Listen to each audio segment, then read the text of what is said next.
أعوذ بالله من الشيطان الرجيم. بسم الله الرحمن الرحيم. يوصيكم الله في أولادكم للذكر مثل حظ الأنثيين، فإن كن نساء فوق اثنتين فلهن ثلثا ما ترك، وإن كانت واحدة فلها النصف، ولأبويه لكل واحد منهما السدس مما ترك إن كان له ولد، فإن لم يكن له ولد وورثه أبواه فلأمه الثلث، فإن كان له إخوة فلأمه السدس من بعد وصية يوصي بها أو دين.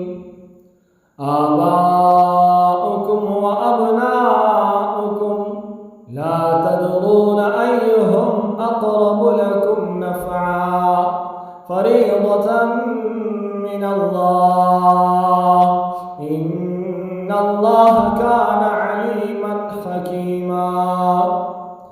ولكم نصف ما ترك أزواجكم إن لم يكن لهن ولد، فإن كان لهن ولد فلكم الربع مما تركن من بعد وصية يوصين بها أو دين. ولهن الربع مما تركتم إن لم يكن لكم ولد، فإن كان لكم ولد فلهن الثمن مما تركتم من بعد وصية توصون بها أو دين.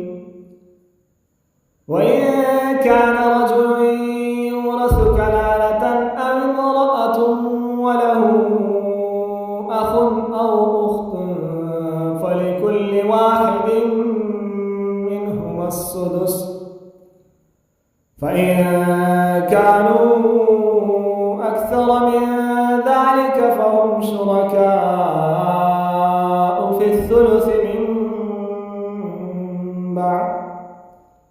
من بعد وصية يوصى بها أو دين غير مضار، وصية من الله، والله عليم حليم.